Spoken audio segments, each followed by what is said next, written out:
If you have a Bible, go ahead and turn to 2 Chronicles chapter 28. I know it would probably be a far stretch for any of you to remember to go all the way back to 1918, but I want you to go back to 1918. World War I is coming to an end.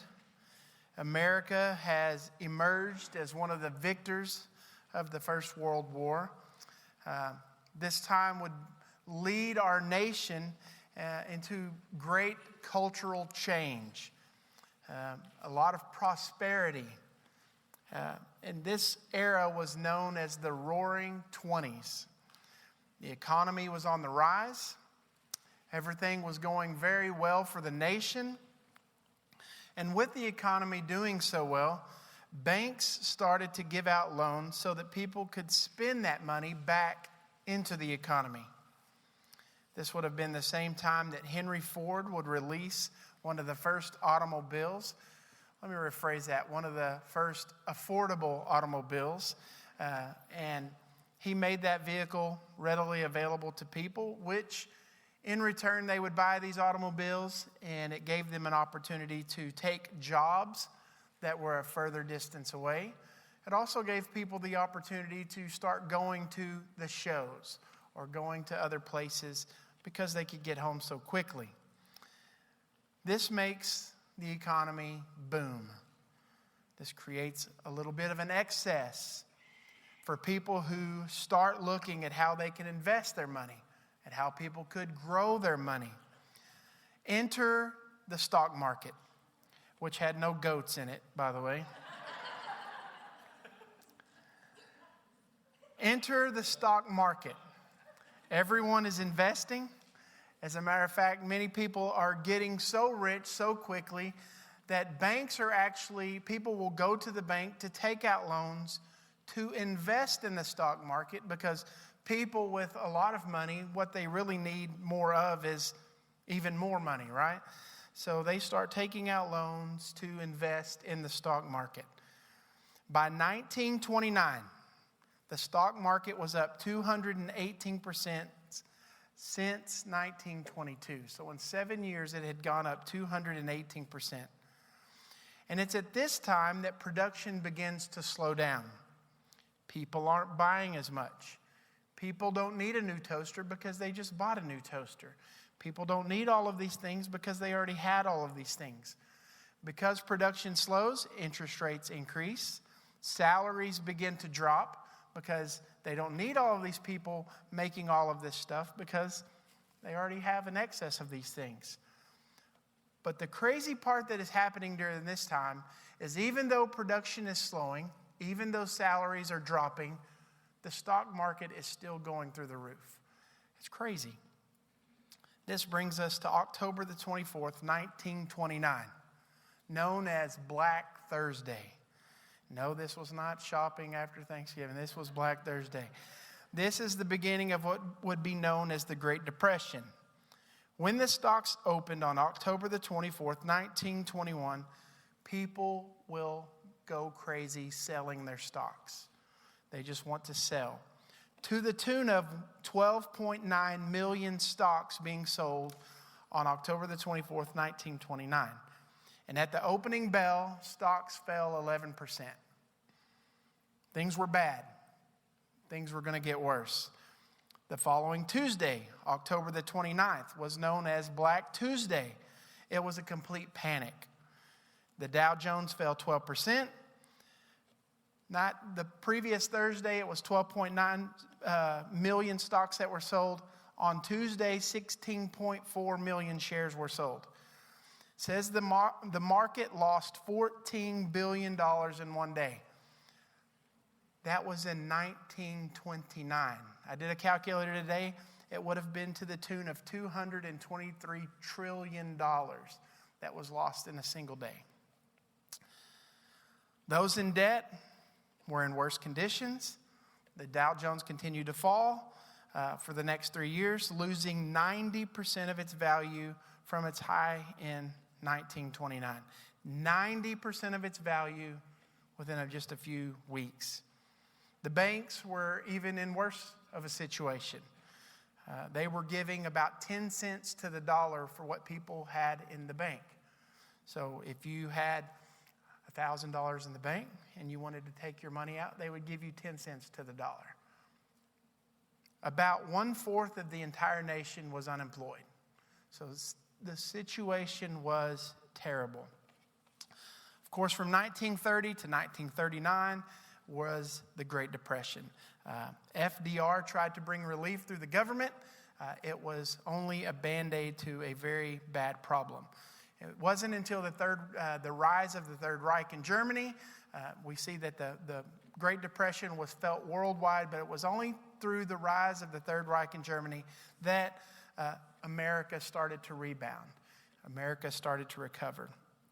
But the war created jobs. The war was able to pay people, and that helped our economy greatly. So why do I tell you that? Just to get you in a depressed mood? Yes, that's exactly what I'm trying to do. Because tonight, from where I talked about last week, we talked about King Uzziah. And it was a highlight during the days of the king. Since Solomon, there hadn't been a king who reigned as long. There hadn't been a king who brought as much prosperity into the nation of Judah as Uzziah did. And just a little bit of time later, we're going to be smack dab into the Great Depression, because King Ahaz is going to drive the country into the dirt.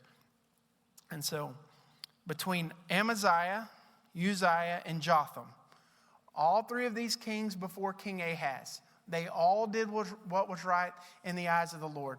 And so back to back to back, 3 kings in a row who did what was right, and then you're going to have King Ahaz. And King Ahaz is going to be such a bad king that it's going to make these guys look so good. So how did we get here? Let's talk about where we came from. As we've looked at the kings, we've done this every single week. First of all, the nation started off with Moses. The people were being led out of Egypt. And we see Moses, he was not their king, but he was their first leader. He was in charge. He very much acted like a king. He was the lawgiver. He was their general. And so as the people were led out of Egypt, as the people were led into the promised land, Moses was the one that was to take them there. Moses then hands the reins off to Joshua. Joshua is the military leader. He is very much a military general. The people still answered to Joshua. He was responsible for going into the promised land, for wiping out the nations that God did not want to be there, for setting up cities. He divided out the land into the tribes of Israel, and Joshua comes to the end of his life, and we have this time of the judges. And these judges were kind of, as Landon described it, tribal warlords. They were kind of over sections of the nation, and they brought a message from God. Many of these judges, I would say most of these judges, were flawed leaders at best. As the nation looked to them, as the nation sought wisdom from them, they were very flawed in their thinking, in their leadership style. You could get into the judges there, and those are great to look at. Then we have Samuel, the last judge of Israel. And he's going to usher in the time of the kings. And I'm talking about the kings being Saul, David, and Solomon, the first 3 kings of a unified Israel. And Saul not being that great of a king, David really not being that great of a king, but being a man after God's own heart, and did very prosperous things. And then Solomon, starting off really, really good, and then kind of just spiraling out of control towards the end of his life. And that spiral out of control leads us to Rehoboam and Jeroboam. There's a civil war within the nation of Israel. You'll have the northern tribe of Israel break off, and that will be Jeroboam. You have the southern tribe of Judah, led by Rehoboam. And from there, you have a bunch of kings that will go through the nation of Israel, all of them wicked. Tonight, we're talking about a king of Judah, totally wicked. Okay, and we're going to see how King Ahaz comes about to be this type of a king in the nation of Judah. So a little bit about King Ahaz. First of all, Ahaz's mother is not mentioned. This is your first blank there. If you will recall, as we've talked about these kings, most of the time you'll say, this is who this king's father was, and his mother was this person. Ahaz's mom is not mentioned at all. This is kind of odd, because most of the kings, you say this is their mother. And there's a lot of different reasonings why people give for this. Because Ahab's mom is not mentioned here, Christopher Knapp says it's possible that his father was unfortunate in his choice for a wife. Okay, that's possible. I read some other commentaries where it says it's possible that his mom died. Maybe when he was a small child. It's possible that she was not in the picture. Maybe that's one of the reasons why we're going to see King Ahaz be the type of king that he is. Possibly knowing how evil King Ahaz was, and when the time that 2 Chronicles was written, maybe they left her name out because they wanted to save her from the embarrassment of how bad of a king her son was. There's lots of different reasons why people give for why his mother is not mentioned.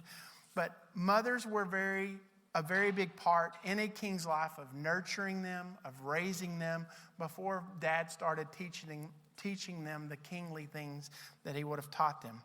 So Ahaz's mother is not mentioned. Secondly, Ahaz is the son of Jotham. He's the grandson of Uzziah. He's the great-grandson of Amaziah, all who did what was right in the eyes of the Lord. You know, about 2 months ago, I had a Sunday morning sermon. I talked about parenting. And I said, you are not responsible for how your children turn out. Yes, we have a job to parent them. We have a job to teach them how God has, commanded us to train up our children in the way that they should go. But ultimately, we are not responsible for if God decides to save our child or not. And we see this here with the kings. We have great-granddad good. We have granddad good. We have dad good. And we're going to have a rotten son right here in the midst of it. And why that chooses to be that way, we really don't know. Well, we do know, and we're going to talk about it. But under three kings of Judah, bringing in this, this age of the roaring 20s, and then King Ahaz is going to lead us into the Great Depression. Third point, Ahaz was 20 years old when he began to reign. 20 years old. He reigned for 16 years in Jerusalem, and he did not do what was right in the eyes of the Lord, as his father David had done, and he walked in the ways of the kings of Israel. It says, but he walked in the ways of the kings of Israel. On this side of history, on this side, as we look back at the kings, as we look at all the kings of Israel and all the things that they did, we know that all of the kings of Israel did not do what was right in the eyes of the Lord. All of them. None of them were good. And we see here in this first section of 2 Chronicles 28 and verse 2 that King Ahaz is going to be lumped in there with them. King Ahaz walked in the ways of the kings of Israel. That's got to be kind of like a slap in the face. That would be like saying, in Texas, you played like the 1989 Dallas Cowboys. Some of you remember the 1989 Dallas Cowboys. 1-15 season. This was when my dad tried to teach me to be a Dallas Cowboys fan. Luckily, they got good really quick after this. But before that, it's like, why would you watch these guys? They won one game the whole year. They're terrible. And you see this was their fans that year. They wouldn't even show their face at the game. King Ahaz, 20 years old, he reigned for 16 years, and he did not do what was right in the eyes of the Lord. So let's check out some of the reasons why King Ahaz was who he was. So we'll start reading from verse 2 in 2 Chronicles 28. First of all, Ahaz built metal images for the Baals and made offerings to them throughout the nation, including offering his own son as a burnt offering. Let's start reading in verse 2. He even made metal images for the Baals. He made offerings in the valley of the son of Hinnom and burned his sons as an offering. according to the abominations of the nations whom the Lord drove out before the people of Israel. And he sacrificed and made offerings on the high places and on the hills and under every green tree. I love how God's word here does not waste any time to let you know what type of a king King Ahaz is. Get straight to the point. And when you look at his faithfulness of his fathers before him, not perfect, but doing what was right in the eyes of the Lord, and now you see King Ahaz take the throne, and you see his faithlessness. It's a complete shock. I mean, some of you were kind of, after reading about King Uzziah last week, and you read that first few verses in 2 Chronicles 28, you're like, whoa, this guy's bad. Baal worship becomes the norm. Here's some pictures of some Baal worship. The Canaanites, the Ammonites, they used to burn their children to the god of Baal, or what sometimes it's referred to as Molech. Molech was actually the act of burning your children to the god Baal. This bottom right picture is actually a statue of Baal that is in the Colosseum. You can go and see that. And the whole front would open up. They would light a big fire in there, and they would toss their children in as an act of worship, as an act of sacrifice. They actually believed that the fire purified their children, and they sacrificed them. As all of these nations would do before, and how the nations that God had driven out of the land, this is what they did. And now we see King Ahaz doing the very thing that was detestable to the Lord. You see in God's word, there in the Leviticus verse that I have for you, where that was forbidden under God's law. But here we see King Ahaz not only participating, but leading. He's doing these things. In verse 4, he made offerings in the high places and under every green tree. This every green tree should remind you that these are the same green trees that Solomon, under his reign, would lead people in worship. Okay, so the same places that Solomon would lead people to honor God and worship God, it's the same place that King Ahaz will set up places of worship to Baal. Therefore, verse 5, therefore, God is going to take center stage right here in the life of King Ahaz. Second point, Judah is defeated by Syria and Israel and taken into a mini exile. Starting in verse 5, therefore, the Lord his God gave him into the hand of the king of Syria, who defeated him and took captive a great number of his people and brought them to Damascus. He was also given into the hand of the king of Israel, who struck him with a great force. For Pekah, king of Israel, the son of Remaliah, killed 120,000 from Judah in one day, all of them men of valor. You remember King Uzziah, last week that we talked about him, and he had these mighty men of valor, and how they had all of this armor, and how no one wanted to mess with them. These may have been the same guys, but under King Ahaz, because of his rebellion, 120,000 of them in one day, because they had forsaken the Lord, the God of their fathers. And Zitri, mighty man of Ephraim, killed Maaseiah, the king's son, and Azrikam, and commander of the palace, and Elkanah, and the next in authority to the king. And the men of Israel took captive 200,000 of their relatives, women, sons, and daughters. They also took much spoil from them and brought the spoil to Samaria.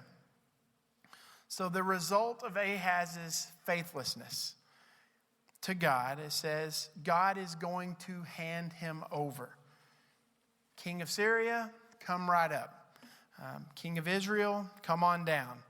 These attacks from these other nations are spelled out right here in Chronicles.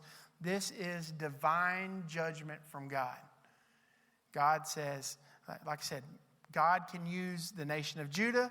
God can also use the Philistines if he wants to. God uses whoever he wants to accomplish whatever he wants to. And when it's time for King Ahaz to be punished, God raises up these nations and they punish them.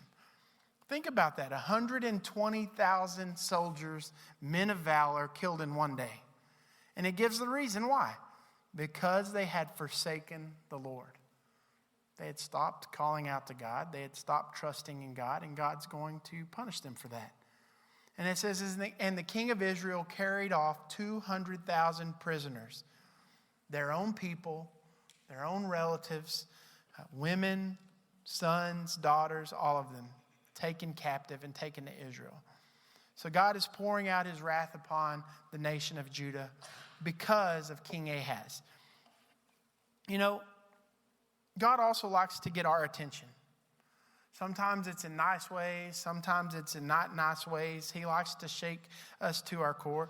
And Ahab, if you remember back to Ahab, not to be mistaken with Ahaz, but over and over again, God tried to get Ahab's attention. And he kind of ignored him. And Ahaz is kind of going to do the same thing.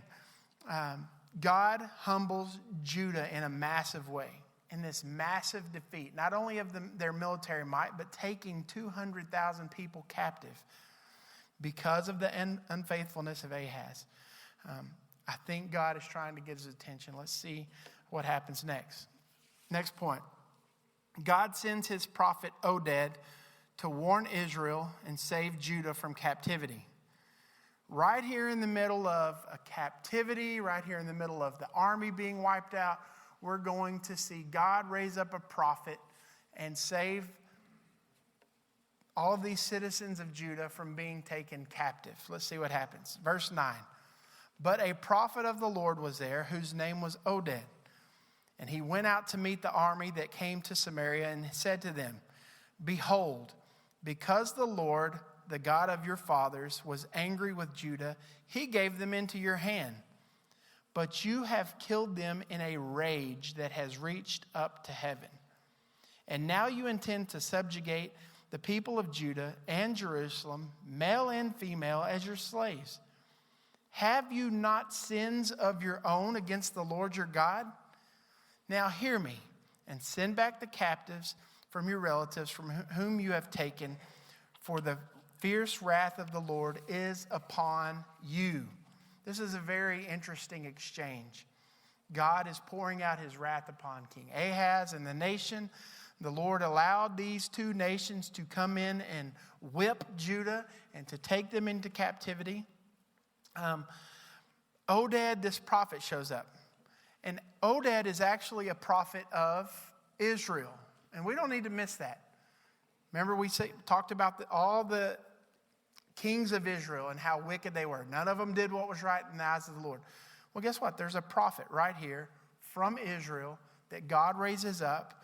And Oded, actually, his name actually means restorer. And he's going to rebuke Israel for enslaving the people of Judah. He will call them out. Okay? He will call out the people of Israel for killing them in rage, for taking them captive, which was forbidden under the Mosaic law. And then he asked Israel, and this is a question that I think we have to consider for ourselves. Don't you have your own sins to worry about? He calls them to repent. He calls them to return the people, their own fellow countrymen, their own brothers and sisters. And verse 12 and 15 talks about that. You can read it. But in a very surprising turn of events, you don't see a whole lot from the nation of Israel in obedience. All the kings did what was evil in the sight of the Lord. But Israel is actually going to listen to this prophet during this time. They're actually going to listen. Wicked Israel, they're going to listen during these times. No good kings. They rise up. They do what's right. They meet the army. They go out and they meet the army before they get back to the city. And they say, all right, stop. You cannot bring these slaves here. I mean, this guy Oded, he just told us God's wrath is about to be poured out on us. You have to take these slaves back. And so what do? They clothe them. They feed them. They tend to their wounds. They return them back home. And those who cannot walk back, they put them on donkeys and they send them back. They send them back to the nation. What a beautiful picture of God showing grace and God showing mercy, even in the midst of some of Judah's darkest days. God showing his grace and mercy during this time. So you would think that would get Ahaz's attention, right? You would think that it would. Let's continue reading, because next point, Ahaz sends for help rather than seeking the Lord. So these two nations just came in and completely devastated the country. Trouble, round 2, is on its way. Edom invades Judah and will take captives. And then it says here that the Philistines show up, and they come and they ransack cities all throughout the nation and villages along the way. Let's see what Ahaz will do. Verse 16. At that time, King Ahaz sent to the king of Assyria for help. Assyria was becoming a superpower of the day. They were one of the nations that everyone dreaded. And Ahaz says, I'm going to make a pact with this nation of Assyria. Verse 17. For the Edomites had again invaded and defeated Judah, carried away captives. The Philistines had made raid on their cities. You can look at all those cities right there in verse 18. Verse 19. For the Lord humbled Judah because of Ahaz, king of Israel. The Lord humbled Judah because of Ahaz, the king of Israel. And he had made Judah act sinfully and had been very unfaithful to the Lord. So Tiglath-Pileser, king of Assyria, came against him and afflicted him instead of strengthening him. For Ahaz took a portion from the house of the Lord and the house of the king and of the princes, and he gave tribute to the king of Assyria. Ahaz was looking to bribe the king of Assyria. He says, Tiglath, I want you to come and protect me. All of these other nations are coming against me. I'm going to give you all of this money. If they hear that we are allies, they will not mess with me. So he takes all the gold and he takes all the silver out of the Lord's house, and he gives this tribute to the king of Assyria. And it says, Assyria afflicted him instead of strengthening him. It's going to be like an ultimate backfire on King Ahaz. Let's see how it goes. Next point. In his distress, Ahaz hardens his heart even further against the Lord. Let's continue reading. I'm going to go back a little bit in verse 21. He gave tribute to the king of Assyria, but it did not help him. In the time of his distress, he became yet more faithless to the Lord, this same King Ahaz. For he sacrificed to the gods of Damascus that had defeated him, and said, because the gods of the kings of Syria helped them, I will sacrifice to them that they may help me. But they were the ruin of him, and they were the ruin of all Israel. You know, sometimes we think that trials and tribulations in our life will humble us. When difficulties happen, God will use those types of situations to humble us. We see that happen through a lot of the king's lives. God will send a tribulation, and they realize the error of their way, and they start trusting God the way that they're supposed to. However, sometimes in life, much like we're going to see tonight, it doesn't work. It says we harden our hearts. It will lead to frustration. It will lead to anger. It doesn't lead to Ahaz calling out to God. I mean, this guy, the Assyrian king, just stabbed you in the back after you bribed him with money.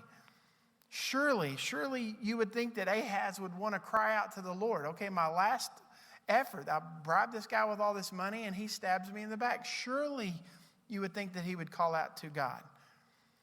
But Ahaz has this moment. He hardens his heart. He says, if I can't beat them, I will join them. If I can't beat them, I'll join them. If you read in 1 Kings 16, Ahaz goes to meet the king of Assyria. Okay, when he goes to take him this offering, we see him.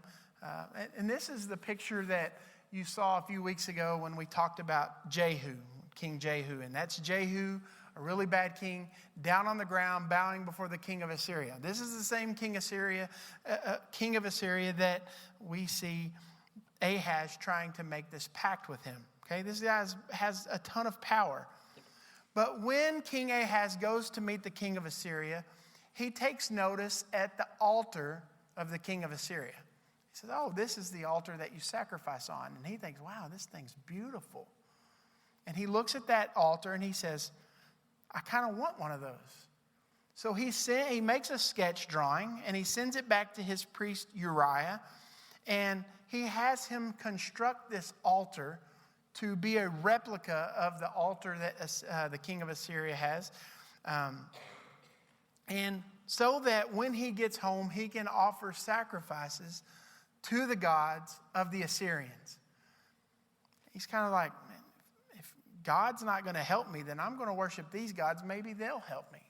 The Assyrians are powerful. Even if their leader just stabbed me in the back, no, I'm going to worship their gods.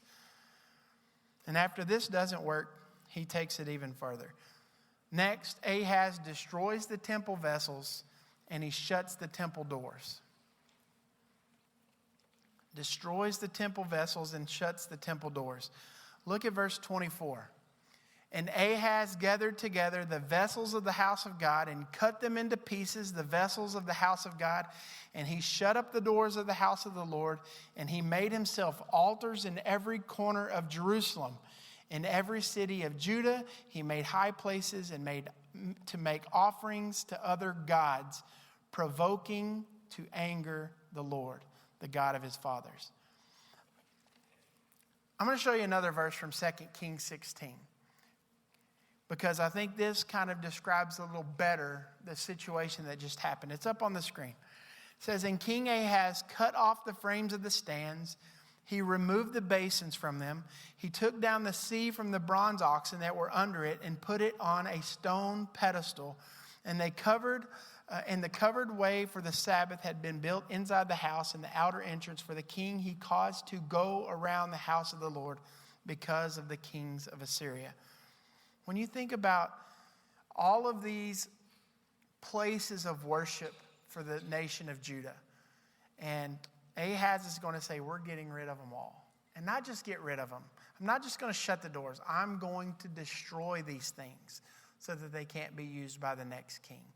I'm going to shut up the doors. People will not worship Yahweh. They're going to worship the gods of the Assyrians. And so since my gift to the Assyrians did not work, perhaps these gods of the Assyrians, because they helped them, perhaps they will help me. So he shuts up the temple doors. He goes, I am going to wipe out the worship of Yahweh within this nation if it's the last thing I do. And he starts making offerings to the foreign gods all over the city. He makes altars. He builds high places. He offers sacrifices all over the city. This is the worst kind of change that King Ahaz could have made. It's, in essence, ridding the nation of God. I don't want them to think about the one true God. I don't want them to worship the one true God. I'm going to set up pagan idols all over the place, and that's how we will do this. And it's the ultimate picture of idolatry in the nation. Next point. Ahaz is not buried with the kings of Judah. Verse 26 says, now the rest of his acts and all of his ways from first to last, behold, they are written in the books of the kings of Judah and Israel. It says, and Ahaz slept with his fathers, and they buried him in the city in Jerusalem, for they did not bring him into the tombs of the kings of Israel. And Hezekiah his son reigned in his place. Let's be honest, this does not surprise me. It probably does not surprise you whatsoever. The fact that this king, because he wanted nothing to do with how his grandfather, his great-grandfather, or his father ruled. He doesn't want anything to do with them. It's not a surprise that he was not buried with them. I don't know if this was by his doing. We don't know if it was because of the people saying he's not going to be buried with the kings. And so this leaves him with a legacy filled with idolatry, of unfaithfulness, and dishonor in his country, and ultimately to God. And so this is a little bit about the crazy, wicked rule of King Ahaz. So what do we learn from King Ahaz? there's a lot to learn from King Ahaz. Most of it is what not to do in any type of a situation. But like we've talked about every week, number one, sin has consequences. It always has consequences. Over and over again throughout the reign of King Ahaz, we see how he continues to rely on his own strength, which ultimately failed. He continued to rely on the strength of other people and other kings, which failed him. And he's going to rely on other gods that seem to work for other people, but ultimately failed him. All of these will lead to Ahaz's emptiness. It will lead to Ahaz being unfaithful, which was ultimately his undoing. When you think about everything he put his trust into and being completely and totally against what God had called him to be as a king, and it had consequences not only for him, but for the nation. It cost a lot of people their lives. It cost a lot of people their livelihood and their faithfulness to the one true God. His sin led the people in a downward spiral. It led to his downward spiral, and it led the nation in a downward spiral. Our sin has consequences. This is one of the reasons why we repeat this every single week in the Kings. Our sin has consequences. Whether we think it only affects us, it affects you, it affects your family, it will affect your church. Our sin has consequences, and we have to remember that. Number two, we should trust in the Lord and his strength instead of worldly powers.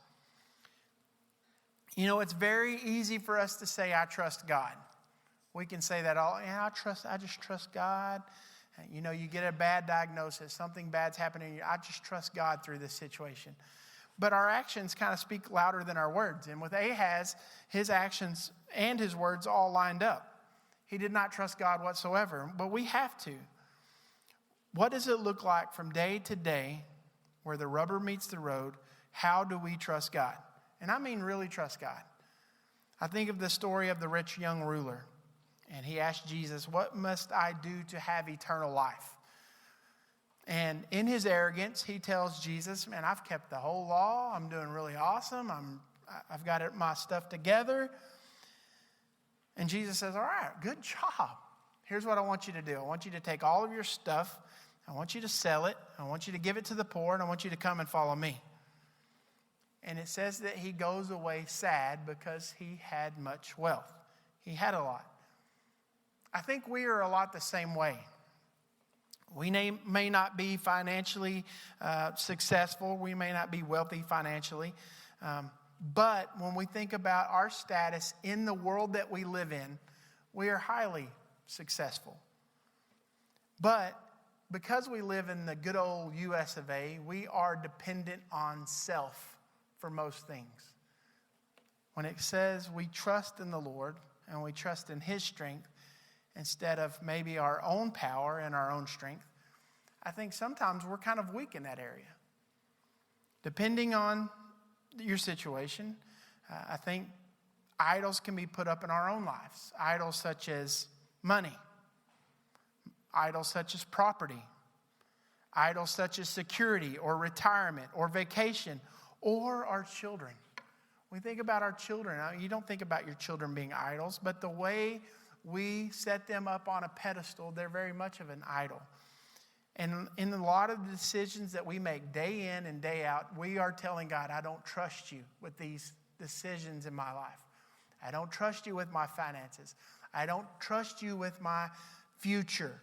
I'm going to make these decisions for myself. Hey, I'll go to church Wednesday and Sunday, and you can have that. But as far as this, I got this. I got it under control. We don't trust God fully. We're trusting in our own worldly powers, and we're trusting in our own self. And I'm just here to tell you that this is a slippery slope of sin that leads to a lot of hurt in our lives. I read this verse to you earlier, Proverbs 3, 5-8 says, trust in the Lord with all your heart. Do not lean on your own understanding. Our own understanding will get us in trouble. It says, in all your ways acknowledge him, and he will make straight your paths. Be not wise in your own eyes. Fear the Lord. Turn away from evil.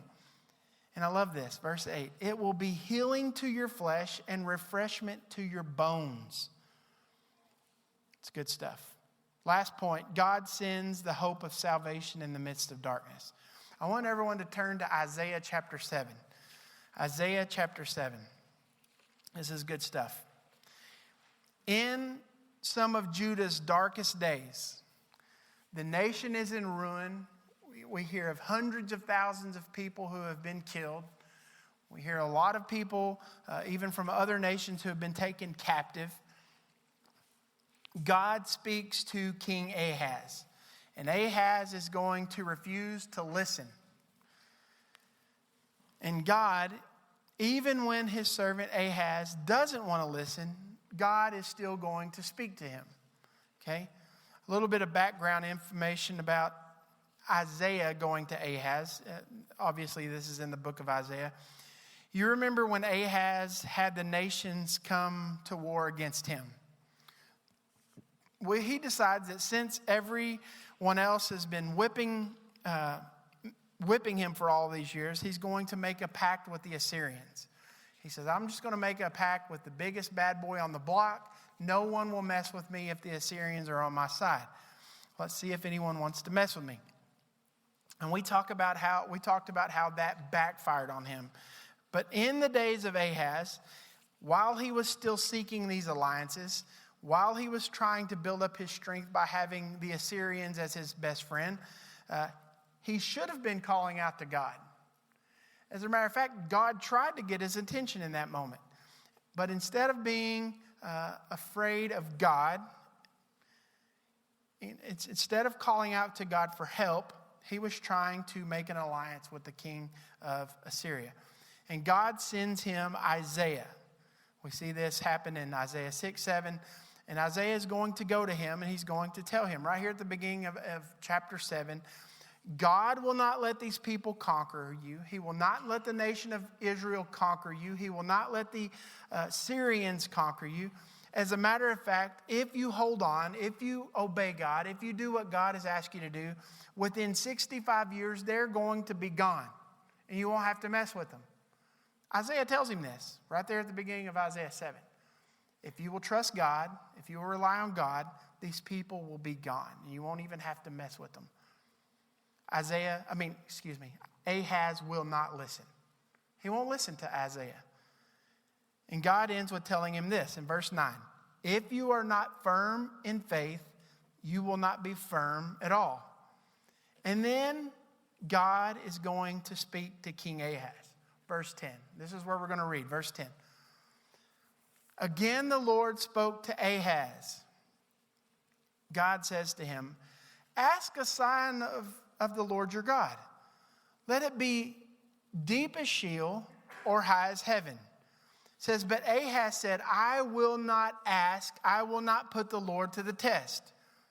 Then he said, hear then, O house of David, is it too little for you to weary men than you to that you weary my God also? I want you to think about this for a second. Wicked King Ahaz, all he's worried about is being conquered by all these other people. He wants to make a pact with Assyria. And God asked him, all right, listen, ask me anything. Doesn't matter if it's as high as heaven or as low as Sheol. Ask me whatever you wish. And King Ahaz is going to be, man, I just don't want to weary you. I don't want to put you to the test. I don't want to burden you with my problems. And God says, wait a minute. It's not too little for you to weary men, but you don't want to weary me? God says, really? You go to the king of Assyria, but you don't want to bother me? Then he says this, verse 14. Therefore, the Lord himself will give you a sign. Doesn't matter if you want it or not. I'm going to give you a sign. Behold, the virgin shall conceive and bear a son, and shall call his name Emmanuel. He shall eat curds and honey when he knows how to refuse the evil and choose the good. For before the boy knows how to refuse the evil and choose the good, the land whose two kings you dread will be deserted. The Lord will bring upon you and upon your people and upon your father's house such days as have not come since the day of the Ephraim departed from Judah, the king of Assyria. God tells him exactly what's going to happen. all of the things that are going to happen, and yet even then Ahaz will not listen. You know, it's amazing to me to think that God spoke to Ahaz. I want you to just let that sink in for a second.